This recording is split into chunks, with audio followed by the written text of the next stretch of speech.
Foreman and foot guys, this is internet personality Vangelus, and awash in the glow of a Cherry Bomb Toys Ultimate Toy Fair, I stumbled my way into purchasing this figure off the shelf of the West Coast Magic GameStop, now EB Games. This is Transformers Generations Studio Series 1986 Voyager Class Constructicon Scraper, one of 5. A contentiously normal-looking Decepticon who released alongside teammate Bone Crusher in the new era of incredibly austere and kinda boring Generations packaging, which also product accurately identifies the Constructicons as being of 5 this time, since 2 of them are in a Commander class box, which a bunch of people apparently have been receiving this past month. Jiminy Christmas. This video was sponsored in part by ToyHacks.com. Use the code JULYJALOUS through the month of July 2025 for 15% off your order of labels and other paraphernalia. Using the code supports the channel. Supporting the channel feeds the machine. So we're past the hunked up green onesie freak era. Let's all take a breath. Why am I the only one taking a breath? Anyway, this is one of the more regular Joe Constructicons, at least 3 members of the team who are purple and green G1 blockmen with alt-mode relevant backpacks. Studio Series Scroper hits most of his basic marks in robot mode, from the general silhouettes to the color layout, thankfully rocking some full-on silver paint even on his thighs rather than leaning back on a gray polymer. There is some garnish on the surface sculpt, mostly in service of the vehicle mode, and the shoulders have wheels on them rather than some kind of higher-end trick to turn them into green circles. I dig the look, I like the crisp delivery on the painted chest plate, and I love the end result of the head sculpt. This is one of my favorite old-timey Transformers head designs, and they nailed the aggressive eyes, haughty faceplate, and graduation cap skull topper. Accessory-wise, we once again have a simple and basic black laser pistol. It functions. It fits into fist. But what sets this guy apart, and partially dips into his Voyager price point, are these 2 big purple cannons. You can slap the black pistol onto the side of one of them via a 5mm peg and port, and both of them fit into his hands in a slightly comical manner. Obviously, they can plug together to form Devastator's personal firearm, which can also be held in an even more comical manner should that tickle your constructive fancy. Unlike his bony wavemate bro, this one's got a ball socket neck, so you got some really decent waggle that is enhanced by the funny grad cap peg head. Obviously, you can also look left and right if you're gonna be like a boring normal person about it. What is really cool are the shoulders, because they do swing forwards and backwards. They flap outwards. Full-on Y pose, if you so choose, flux capacitor style. And then, this is, I guess, where some of that Voyager budget's going. Other people were saying this before I got the figure, and they're not wrong. There's this butterfly joint that feels really good. It's got a big, just like, pin rivet right through the top, and it's so smooth, and it adds so much emotive value to arm posing here, because you get this, like, again, minor butterfly deal, and if you're you know, interacting it with all the other joints, it's got stuff going on. It feels nice, as does the bicep swivel. This is just a mushroom peg, far less impressive, but it works. And there is a single elbow. It locks there, partly for modes. It is 90 degrees though. The hand can transform, joint its way in and out a bit if you want to get a little bit whatever you call, bending your knuckle inwards while holding a fist. No wrist swivels, no waist swivel. It's a shame. The waist swivel is partly being messed around with because there is this ruthlessly tight, ratcheted sideways thing, which I wonder what that's for. The upside is that the first click or two, especially with the ball socket neck, does give you, let's say the first click maybe, to be kind, this little minor bit of sass that I highly appreciate. No, let's go one more click. Let's get, let's get a little bit more sassy. I can see it. Anyway, I think that's kind of cool, especially when you're like looking over the bend. It's very natural. It comes off like a mid-torso joint kind of for this one pose, and I think that's neat. Also, in place of waist joint, This guy can kind of get away with one of my favorite ways to fake a waist joint, which is the double thigh swivel. so it and with obviously the neck turning to match how you've pointed the legs. It is not a waist swivel, obviously, but I think it is a way to get the approximation of one for some of the poses you may want to do.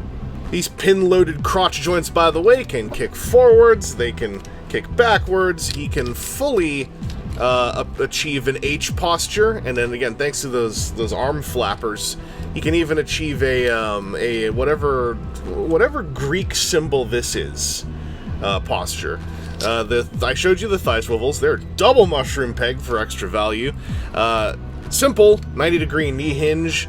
A lot of these joints, by the way, not just that sort of butterfly style shoulder joint, a lot of these joints feel, on my copy at least, excellent. And going by what other folks I know have been saying, that seems to be a hallmark of this figure, is that the simplicity comes with this, like, really nice hand feel that I wish I could better communicate over a video. Also, there is a dedicated ankle tilt, and in the foot joint, thanks to the transformation, you can't point the toes down, but you get a very natural tilt up for all of your walking pose needs. So overall, for a figure that is a little bit small and somewhat compromised for a gut tie, the articulation is really okay. And I was ready to be, I think, somewhat of a hater. Not nearly as much of a hater as many other people when these were first revealed. And then it was all the in-hand reports that made me a lot more excited to go and, like, seek one out. And I think they were right. This is a simple but dead-ass solid little robot action figure. The big credit I gotta give to this guy is taking one of the most basic, dead standard, boring face flop transformation schemes and zhuzhing it up in the major vectors of the head, the arms, and the legs. I dig it. It doesn't go as bonkers as Bone Crusher's torso, but it still takes the surprisingly thick hand feel of this toy and applies it to a series of fairly satisfying motions, each one accompanied by a waiting locking point, including this subtle and missable pair of guiding tabs under the back of the canopy. On the whole, it is not a game changer of a conversion scheme, but I have also found it pretty fun to do as an idle fiddle session.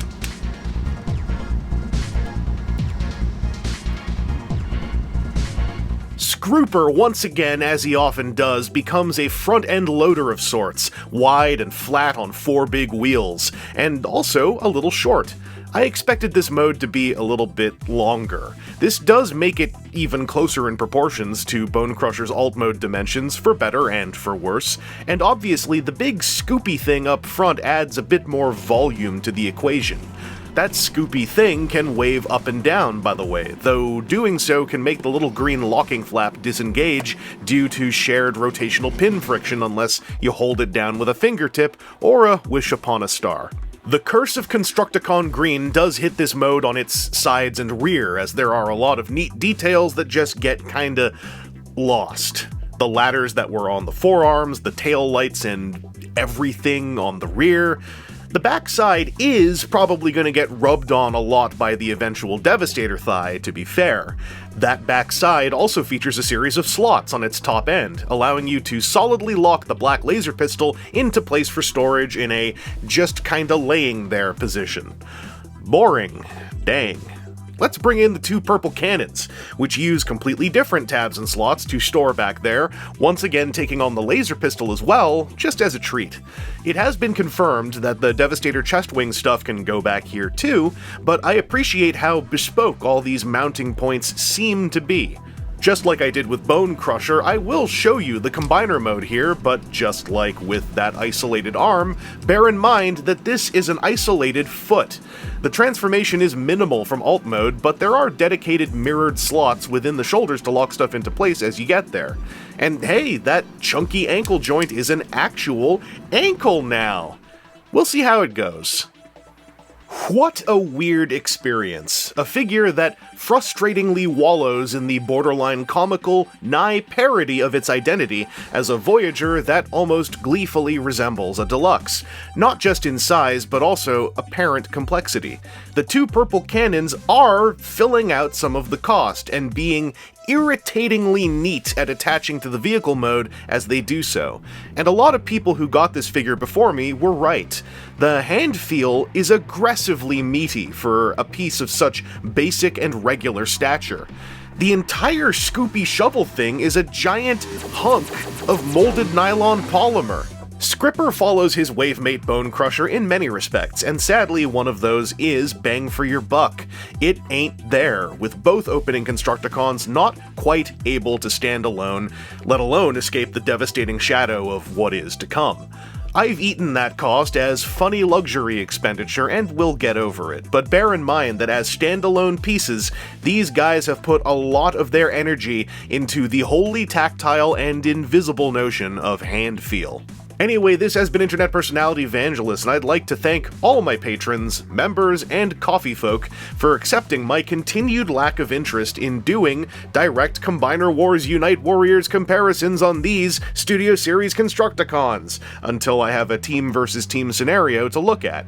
It's critical to me that I What? What? His name is what? Asshole!